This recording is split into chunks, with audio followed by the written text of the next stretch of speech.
The Locked On Podcast Network presents the College Sports Big 3 in 30. The three biggest stories in college sports. From our local experts at the Locked On Podcast Network. We bring you the real story, why it matters, what's next, who wins the big game, and more, all in 30 minutes. The College Sports Big 3 in 30 starts now with the biggest story in college sports.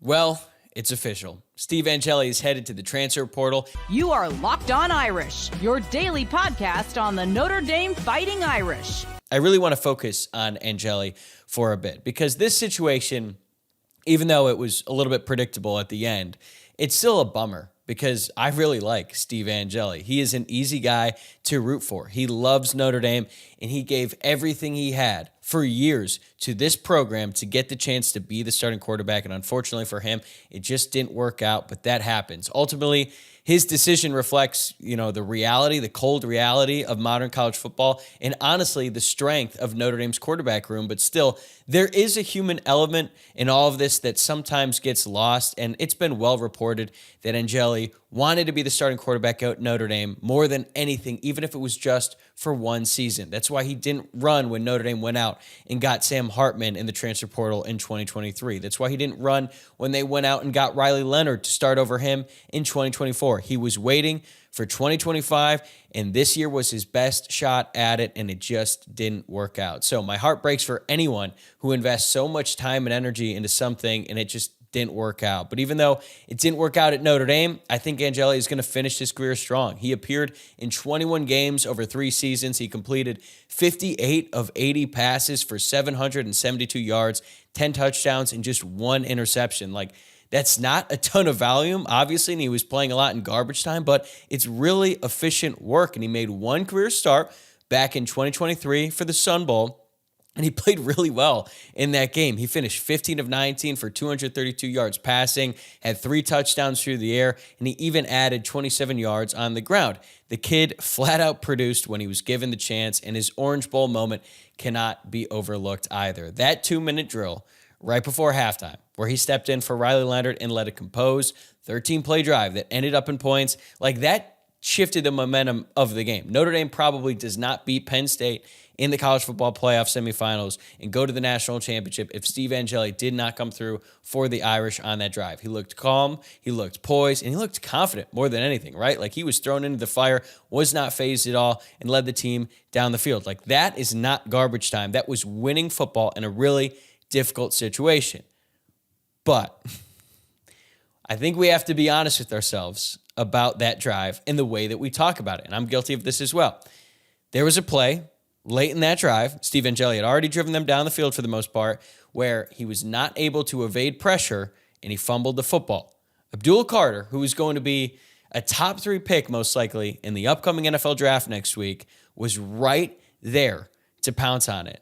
But Carter was dealing with a very significant shoulder injury. He was still able to dominate in that game, but it was really the first glimpse into what he was dealing with because he was right there, but he literally could not lift his arm up far enough to grab the ball. So then Billy Schrouth was able to jump on it before Carter got there, and Notre Dame stayed alive on that drive.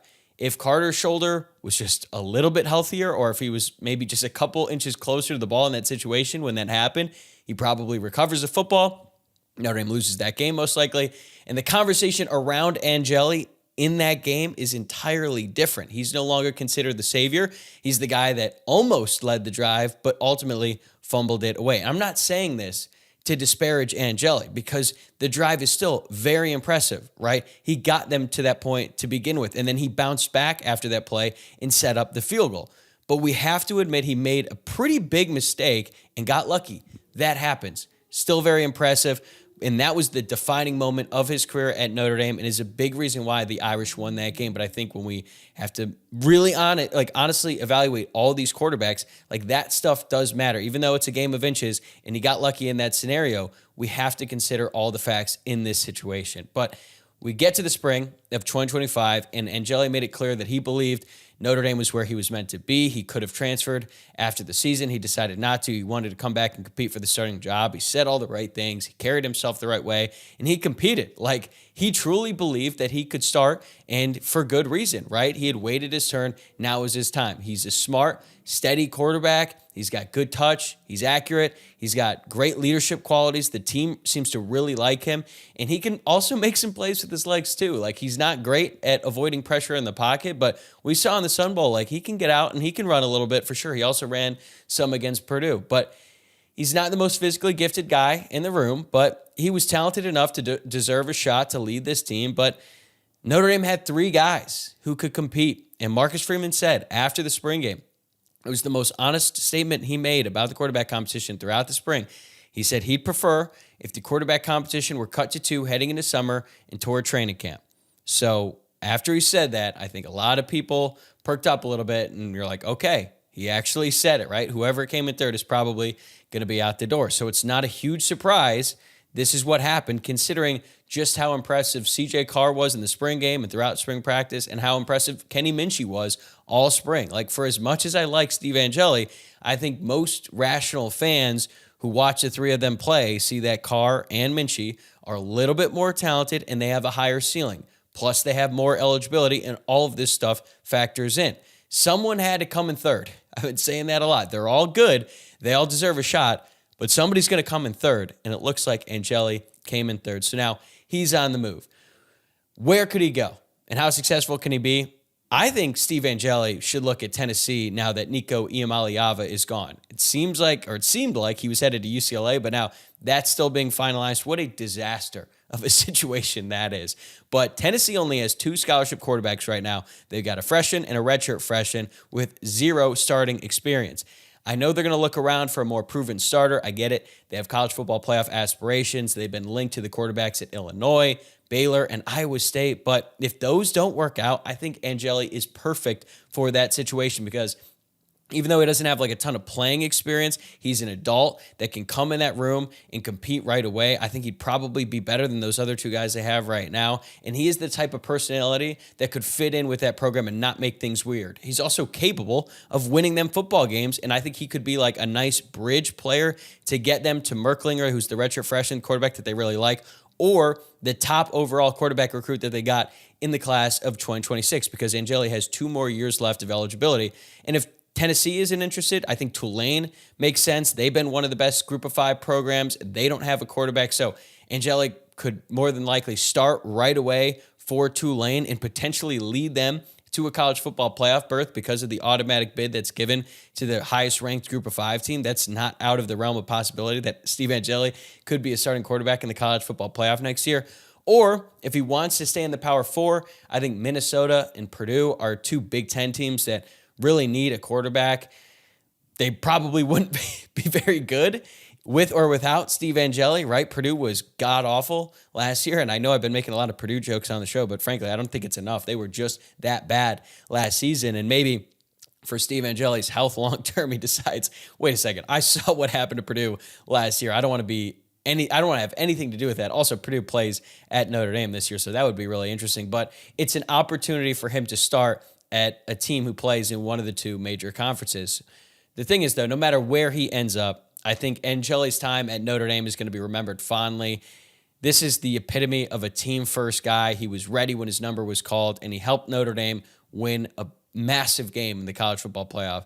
And I think that's a legacy that he can be proud of. Like, it's not what he wanted, obviously. He wanted a full year as the starting quarterback, but considering how tough it is to navigate the quarterback landscape in college football, I think, he did a good job at Notre Dame, and he's going to go somewhere where he can compete for a starting job, most likely win it. And I'm genuinely rooting for the guy. Like, wherever he lands, that team is getting mature leader, and he knows how to win, and he knows how to handle pressure. But as for Notre Dame, this is the trade-off, right? Like, when you recruit at a high level, like Notre Dame has done with CJ Carr and Kenny Minchey at quarterback, you're going to lose talented players who, frankly, could start elsewhere. Angeli is a perfect example of that. And now you're turning to 2 guys who have never started a college game. They've barely played college football.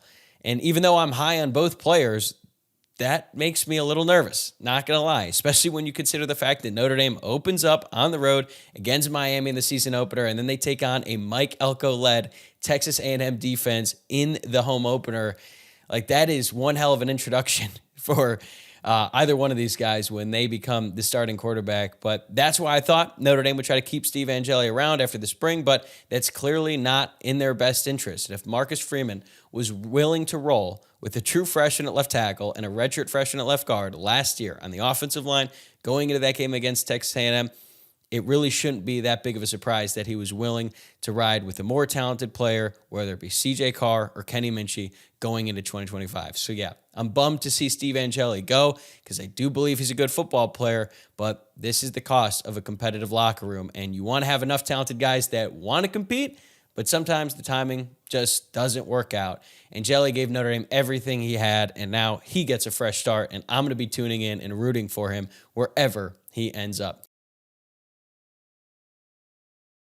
Did you know your Fire TV is also an Xbox? Turn any TV into your gaming and entertainment hub with Fire TV Stick 4K devices. No console required. Just grab your paired controller, subscribe, or sign into Xbox Game Pass Ultimate with EA Play included, and you're ready to play. Dive into hundreds of premium titles from EA Sports College Football 25 to Call of Duty Black Ops 6 and Avowed as easily as you stream your favorite shows. It's gaming made simple, and it's all on your Fire TV. Play high-quality Xbox games at a fraction of the cost of a console. Already have a console? A Fire TV Stick 4K device is more affordable and easier to travel with, allowing you to take you or your kids' games wherever you plug in. Head to Amazon.com/Fire TV Locked On to get started. Xbox Game Pass Ultimate subscription and compatible controller required. Available on select devices, including Fire TV Stick 4K, 2nd Gen, Fire TV Stick 4K Max, 1st and 2nd Gen, and Fire TV Cube, 3rd Gen.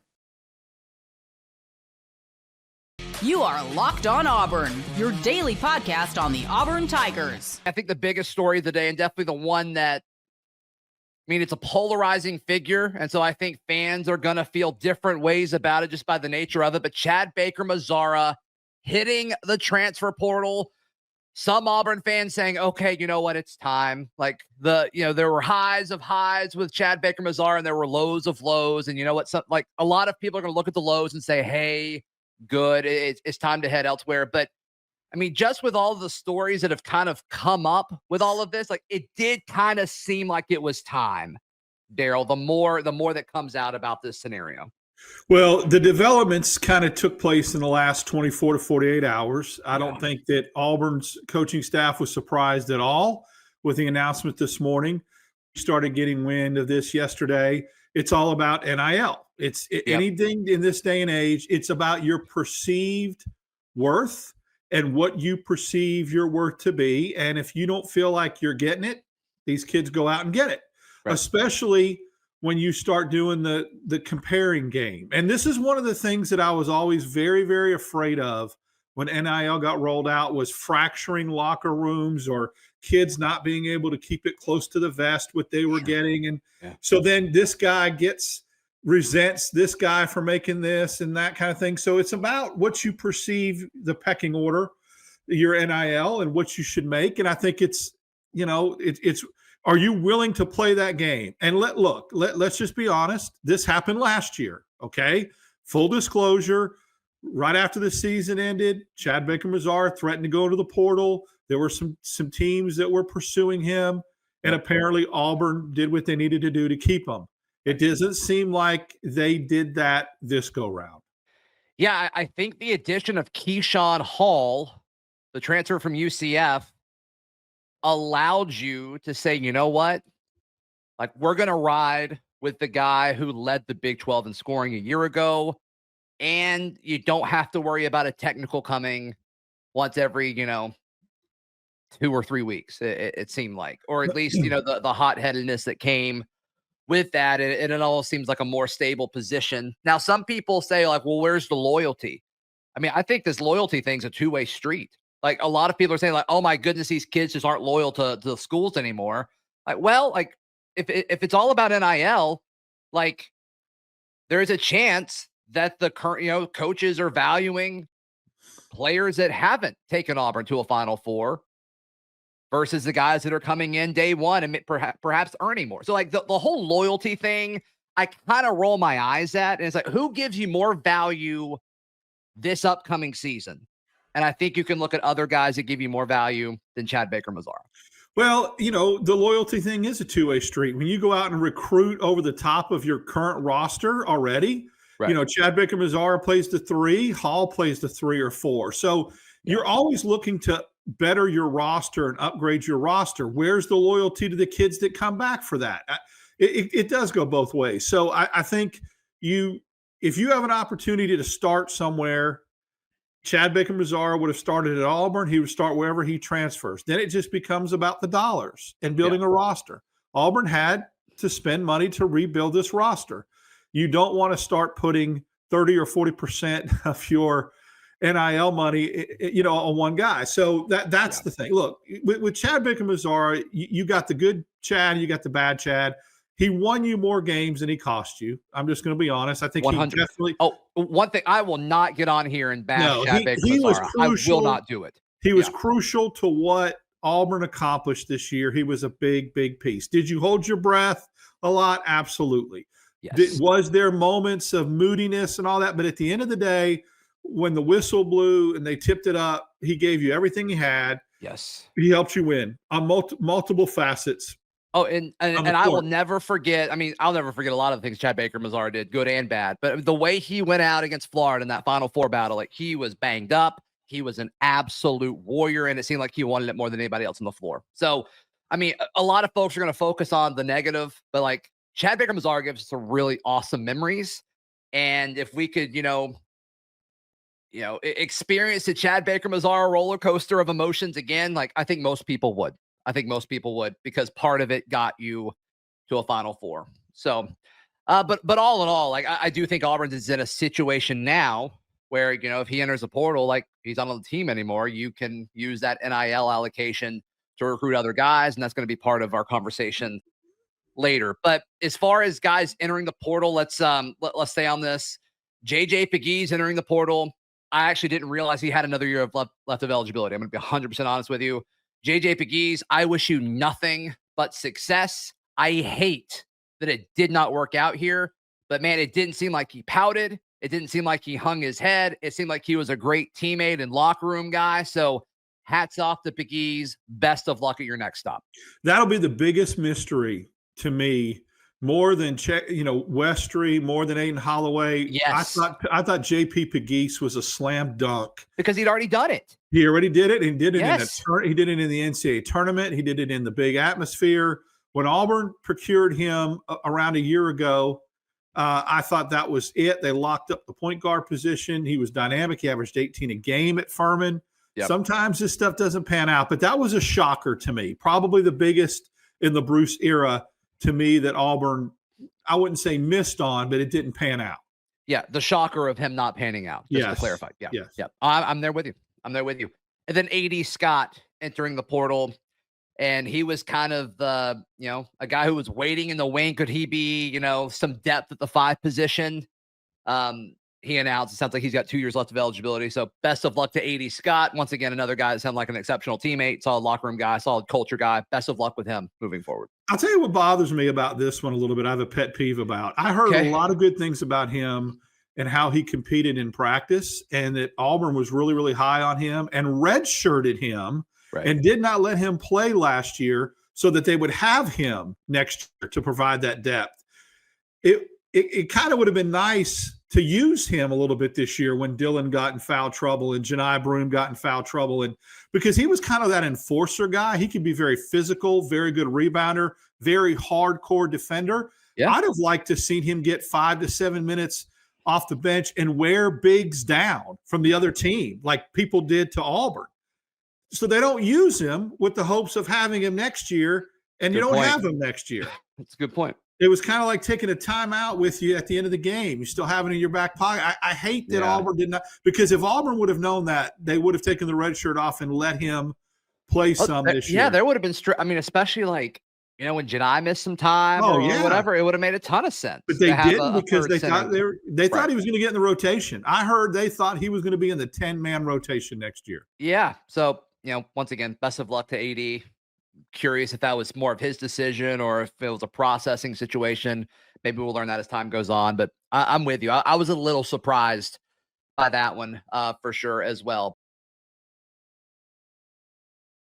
Did you know your Fire TV is also an Xbox? Turn any TV into your gaming and entertainment hub with Fire TV Stick 4K devices. No console required. Just grab your paired controller, subscribe, or sign into Xbox Game Pass Ultimate with EA Play included, and you're ready to play. Dive into hundreds of premium titles from EA Sports College Football 25 to Call of Duty Black Ops 6 and Avowed as easily as you stream your favorite shows. It's gaming made simple, and it's all on your Fire TV. Play high-quality Xbox games at a fraction of the cost of a console. Already have a console? A Fire TV Stick 4K device is more affordable and easier to travel with, allowing you to take you or your kids' games wherever you plug in. Head to Amazon.com/Fire TV Locked On to get started. Xbox Game Pass Ultimate subscription and compatible controller required. Available on select devices, including Fire TV Stick 4K, 2nd Gen, Fire TV Stick 4K Max, 1st and 2nd Gen, and Fire TV Cube, 3rd Gen.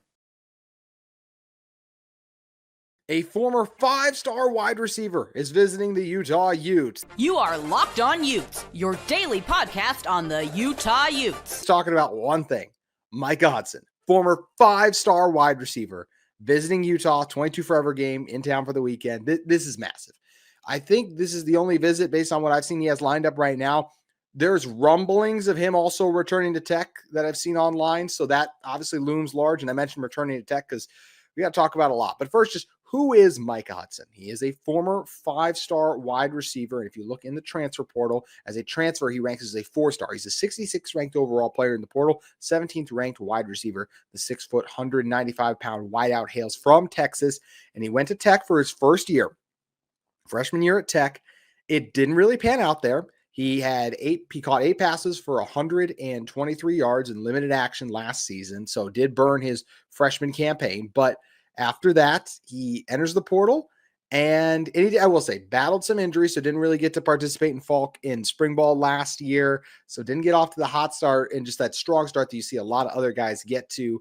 So, but it doesn't go to plan. Texas Tech year 1, enters the portal, goes to A&M. Big get for Mike Elko. Well, at least they thought. Mike Elko announced in March that Hudson wasn't on the team, and apparently Hudson had actually left by mid-January, reports suggest. So there's a lot here, and we don't know exactly what into all those decisions, but the fact that Hudson went to A&M and didn't make it through January after committing there in December, it's absolutely concerning. Like, we can't overlook that. I'm definitely intrigued by this. And he's a guy that hopefully comes to Salt Lake and it works out, but he had 44 yards receiving, whereas most in the game last year was also against North Texas. It takes freshmen and just receivers in general time to acclimate. All positions, it takes these guys time to acclimate. So even if Utah were able to land Hudson, I don't know if this is necessarily the case where right away, like, oh, he's this team's best receiver. As you know, sometimes a 5-star can be that. And Utah, this would be massive. Utah hasn't gotten a 5-star, right? So like if they were, and he's not a 5-star anymore, now a 4-star, but this is not the type of receiver that Utah would, the type of player that this Utah team normally ever gets. And part of the reason they have a chance to get him is because there's some stuff there. There's some baggage that's obviously happened with these other teams and other programs. So that definitely makes me nervous. Like, I can't act like that Utah's just about to land a 4-star receiver and that nothing happened. It's really exciting that Jason Beck, Devin Dampier, like whatever potential this offense has, however this has happened, it's incredibly exciting that Hudson could end up being a Utah Ute, that he's on campus for a visit. And I absolutely believe this is a guy Utah should do everything they can to try to bring in. But I'm also just saying, you can't just be like, oh, this is a 5-star. He's instantly Utah's best receiver. Like, we have to be realistic about the expectations. There's a reason that Utah, I've talked about this a lot on this show, Utah was consistently beating Oregon and USC back in the end of the Pac-12 era when those schools were consistently recruiting at a higher level, because it's not always about who you recruit. It's about who you bring in and who you develop. And Utah's done a great job of bringing and developing those right guys. So all of a sudden, just because they get a 5-star recruit doesn't mean like, okay, now this 5-star is going to be everything I think he's going to be, because that's just, it's the nature of recruiting. There's hits and there's misses. Utah had, what was it, like 3 4-star running backs in the class of 23, and they're all gone now. And prayers up to a speedy recovery for Mike Mitchell too. I think I saw he got hurt at Arizona, so I hate to see that for him. Want to see him back on the field as soon as he can. But the portal's always crazy, and even this with Hudson, like, this isn't going to be a done deal. I don't think after this weekend. It could be. It very well could be. But then with the transfer portal history, is he going to stay with Utah all the way through next season? I don't know, like with the history and what it is. So I'm definitely concerned, but I'm also excited because I do think he has the chance and potential to be a really elite athlete for this team.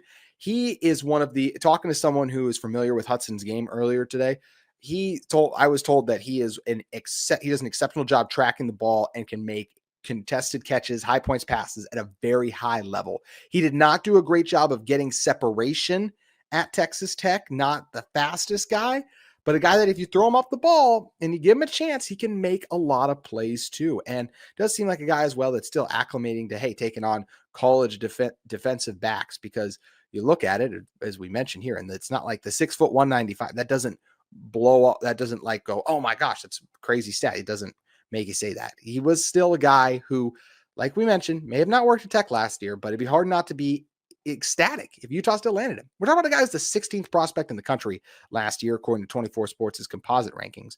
And if you look at what he did back in his high school stats, he had over 200 catches, over 3,800 yards, also had 37 touchdowns, over 1,200 rushing yards too. During his senior year, just by itself, 1,300 yards, 18 touchdowns, 70 catches. Hudson's a guy who could be a special dude at the collegiate level. He was Tech's highest ever recruit when they landed him. But that's the thing with recruiting sometimes. You can be excited when you land a guy, but just because you land a guy doesn't mean it's a sure thing that he's going to pan out. Doesn't mean it's a sure thing that it's going to work. You're even going to see him on the field. We saw, I mean, Utah's got a guy, Alex Markham mentioned on my show earlier this week, like Wyatt Becker was a guy I was really excited about that Utah was going to land. Did a lot of shows on him. And he's already gone. He already entered the transfer portal. Things don't always work out. And that was a situation where I'm sure he came in, Andy Ludwig's offense is what he committed to. And then it was Jason Beck's offense. So things are a little different there. But I'm just saying that as a point to remind people about how quickly everything can change and turn in the portal. So am I really excited that Utah has a chance to land a former 5-star receiver who's less than a year removed from being that 5-star talent? Yeah, but he's gotten injured a couple times. And this will be his third team, and he has 8, and he had 8 catches. Like that absolutely is concerning. A guy who I still think has a chance to be incredibly productive, but 8 games, 8 catches, already third team, wherever he ends up at, and gonna have a chance to get his revenge game against Tech if he comes to Utah. That's for sure, as we'll see the Red Raiders come out to Salt Lake City early on in the season. It's Utah's Big 12 opener. That game will be, so that'll be a lot of fun. But yeah, this is fascinating. I do think Hudson would have a chance to compete to be one of the guys right away, but I would give the edge to everyone Utah's gotten. I like Williams, Otto Tia, and Ryan Davis. Could things work out and Williams do some positive things? Sure. But once again, I can't just go like, yep, he'd walk in and be the best receiver on this team. He couldn't start. He only had the limited action at Texas Tech, and Utah's got some veterans, and a guy like Williams who's popping on the scene, making big plays in spring ball, did it against UCF last year. So it is interesting. It's fascinating. If Utah could land a former 5-star, though, hard not to be excited, but also got to temper the expectations based on what's happened in the past with Hudson.